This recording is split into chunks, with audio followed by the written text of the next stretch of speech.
second video that we're going to be doing on variables is how to use variables to create animation. So we just kind of had an introduction to what variables are as pieces of memory, how we can use simple arithmetic to add to variables, and how we can use variables in lots of functions that we can create repetition and changing just one or two numbers of the variable in different places.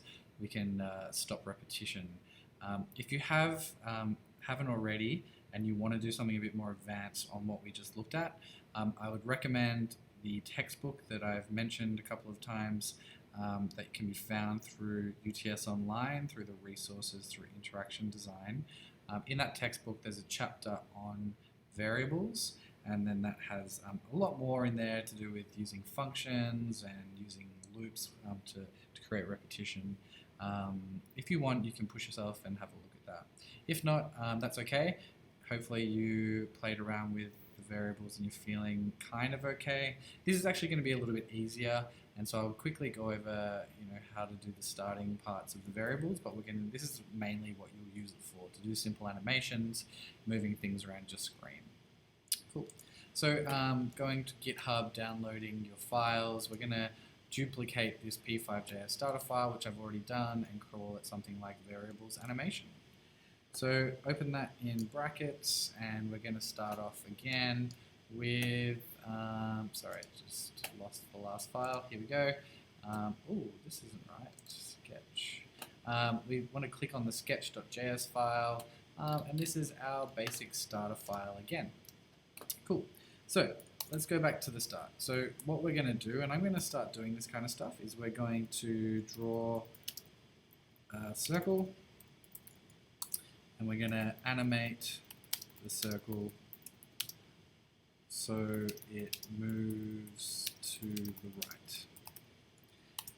We're then going to fill the circle with a color, and we're going to animate the color so it changes slowly.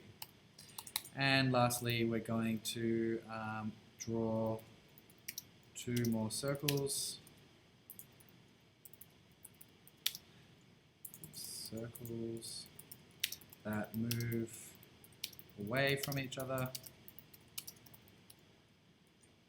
and fade out at the same time. Okay, so what I've done here is what you can start to think about doing inside your code, and it's called pseudocoding. It's like pretty much planning out your code in comments. And I'll go into a bit more depth about what pseudocoding is and how you can get more into it into another video. But I'd recommend starting to write notes for yourself like this at the beginning of you sitting down to do an exercise, because then you can refer back to it and you can build upon your code as you use the comments. Cool. So let's get started. So to do the first one, I'm going to draw a circle. So I'm going to create, first I'm going to do a background. Okay. I'm going to choose some kind of color. Hopefully it's not terrible. And I'm going to draw a circle. And that circle is going to be somewhere on the screen. 100. Let's go with height divided by 2. It's in the middle on the y-axis, and let's make it 100 pixels. Okay. I'm going to scroll down a bit. It's easier to read. Cool. Let's save that and see what that looks like. One background color, don't be too bad. Alright, it's kind of alright. Let's maybe change that to 90, see what happens. That's a bit better, a bit easier on the eye. I'm going to also not have a stroke, so no stroke. Okay, alright, and there's my shape. Okay, what are we doing next? So it moves to the right. Great, so we started off to the left. We're going to animate this circle so it moves to the right. So we want it to move to the right, so we just need to move its x coordinate. So in a circle, if we don't remember, we look at the reference, but the first parameter is its x, that's its y, and the third is its diameter. So we need to create a variable called circle x1, and make that equal to where our starting point is, which is 100. So 100. Cool. And then we want to replace our hard-coded number here, 100, with the variable name. So if we save that, nothing's happened. Okay, cool. So actually animating is quite simple. Similar to the last example, we use some simple arithmetic or math. So circle x1, we're going to use a shortcut, so plus equals. So plus equals is the shortcut just to say add this amount to circle x1. Previously we were saying circle x1 equals circle x1 plus, it's quite a long way to say it. We can just plus equals, so from what it's worth, add a little bit more. And however much we add now is the speed our circle will move. So I'm going to do 0.5, so half a pixel, and remembering that our computer, our draw, is by default hopefully running at 60 frames per second. So that means we're probably moving this circle at 30 pixels per second. Okay. So if we want this to move faster, all we have to do is change that number to 2.5. A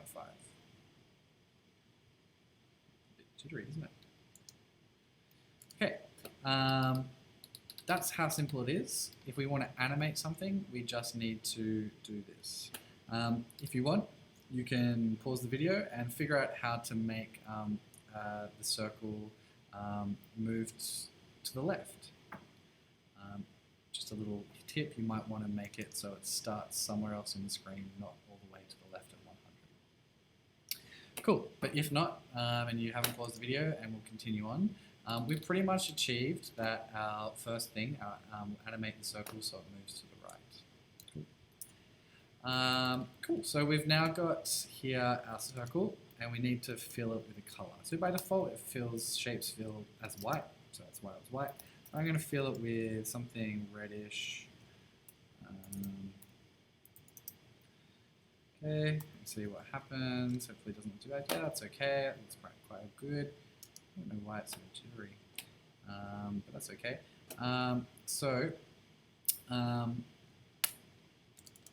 We've filled it with a color.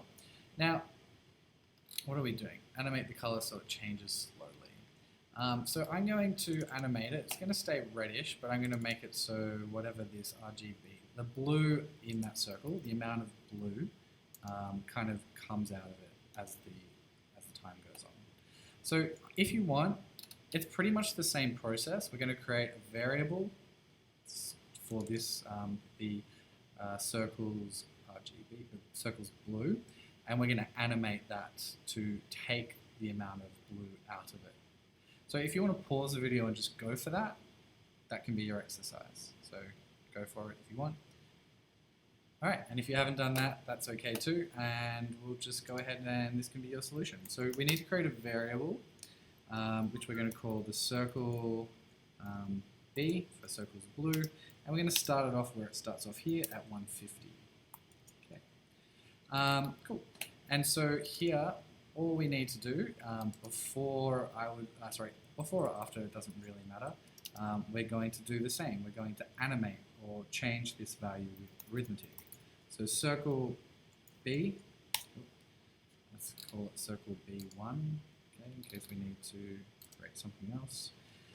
And then we minus equal, so we're fading it out, we're taking away the amount of blue, so we're subtracting it, so it goes to 0, less blue.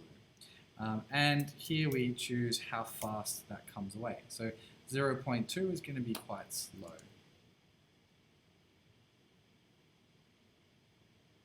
So slow that I didn't really particularly notice it.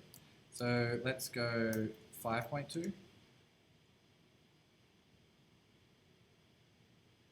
really notice that either. Why we're not noticing it. Maybe you've seen why we're not noticing it. Pretty much circle B1 is minusing 5.2, but we're not actually using it inside the function. I've missed the last step. And so the step-by-step with variables is declaring it at the top, up here, outside of all of the functions. You need to declare, say var, give it the name, make it equal to something. and then you need to plug it into where you want to use it, and then you need to reassign it, change its value. So I haven't plugged it in here. So let's copy that, circle B1, and place it there instead of the hard-coded number. So now that's going to change over time. There we go. And it's happening a bit too quickly, I think, for my liking. So I'm going to return to 0.2 to see what this looks like, and refresh. Okay. Could probably move that a little bit quicker, 1, 2. You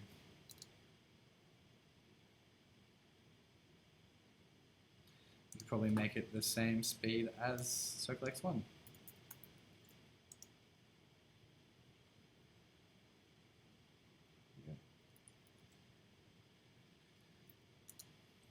So that's pretty much our first 2 tasks there completed.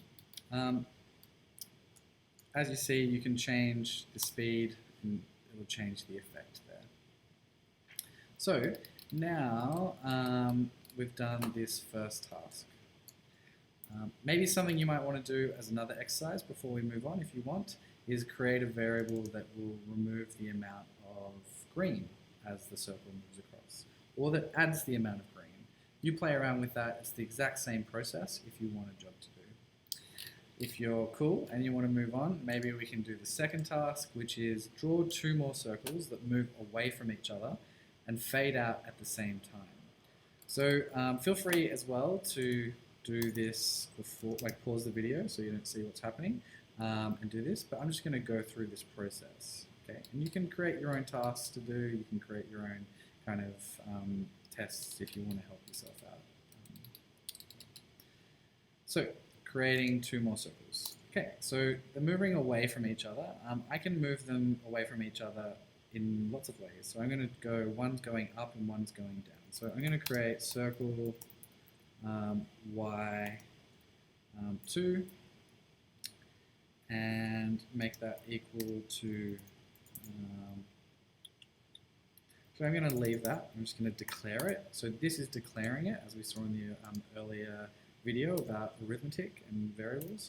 And circle y3. So I'm going to have 3 circles. The first one, the second one, and the third one. These 2 variables are going to be the y coordinate. So I'm going to make these 2 circles here. I'm going to give them value here. And why I'm doing it here in this setup is that only happens once. Now this only happens once, but I want to use the height variable name. At this point, the program actually doesn't know what the height is because we're doing it in this line of code. So these things are happening, but at this point, we don't know what height is. So if I use the word height, the computer doesn't know what that is until we've done this line of code. So we need to declare the variables up here and then assign them further down here. So circle y2 equals height divided by 2, and circle y3 equals height divided by 2. So we're going to start both of those circles in the middle of the screen. So here we just use the circle function, so circle, and we're going to make them in the middle of the screen, so the x is still width divided by 2, and circle y2, that's the second circle, first one is here, and the second one is here, and we're going to make this one 50 in dimension, diameter. We can just copy this across and paste it here. So circle y, we just need to change that to 3, and that's the other variable. And this is the same. Maybe we'll make this one 150. And we can just save that, and we'll see the fill of them is being affected by this. I don't want that to happen right now. I need them to have their own fill. And for now, I can just make them white. Okay. Now, notice that that's happening behind. It's because of the drawing order. We're drawing the background, the first circle, and drawing these circles over the top. So this one that's 150 is actually bigger than the one that is 50. So the one that's 50 is underneath, so we can't see it. And also, they both have the same fill. But that doesn't matter for now. In a second, we're going to see them here because we're going to animate circle y2 and circle y3. So our job is to do it so they go in opposite directions. So I'm going to make circle y2 go upward and circle y3 go downward. If you want at any point, just pause the video. If you want to try and go ahead and do this before I do it, do that. But circle y2, which is going upwards, I need to change over time, and upwards on the y-axis is the negative direction, remembering that 0 is at the top of the screen on the y-axis. So we're minusing a certain amount, which is the speed, and then next, if we want the other circle to go downward, we can, the other one, we plus equals. So one of them's going minus, which is upward, the other one's going positive, which is downward. So let's save that. And there we go. We've got our two circles moving in opposite directions. We've got one more job to do, and that job is to make these circles fade out. I'm not sure if I mentioned this in color, but if you have one number, it's grayscale, but if you have two numbers, the second number is the alpha channel. And that's the same with three numbers. If you have a fourth number, then the fourth number is the alpha channel. So what the alpha channel is how much transparency this fill has. So if I'm filling this circle and I put 0, it means it's completely transparent. It's completely see-through. So you can't see those circles anymore. If it's 255, it's completely opaque. And if it's somewhere in between, it's somewhere in between. So they look blue, but they're just transparent. They've gone see-through. And that looks kind of nice. Hopefully, if this other one comes through, you can start to layer with transparency.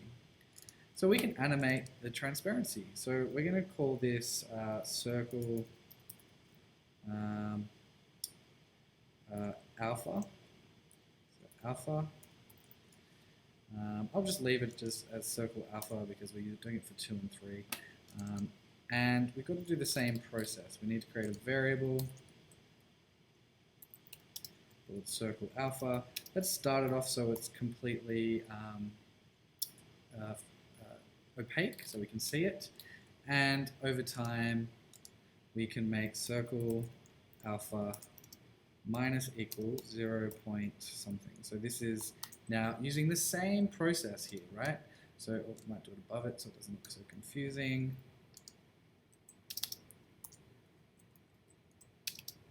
So we're still using the same kind of process, simple math, minusing or adding, but because we're using this variable name in the alpha position, instead of moving the shape, it's actually changing its alpha channel. Similar, we were changing the blue here. So it's the same kind of process here. We declare the variable, give it a value, we can declare it and give it a value later, and we change that value over time, update it with some simple math, and then we use that variable somewhere as a parameter inside of a function. So it's really where you put that variable in the function that changes the specific thing that you see changing. And what you're changing is the arithmetic. If you're adding or minusing, then you're moving in a direction, whether it's the colors getting more or less, its shapes moving across, its diameters getting bigger or smaller. But here we're going to hopefully see this fade out. So this alpha channel starts to fade over time. If you want to make it fade out quicker, then obviously you make this bigger, this number bigger, and you see it fade out faster.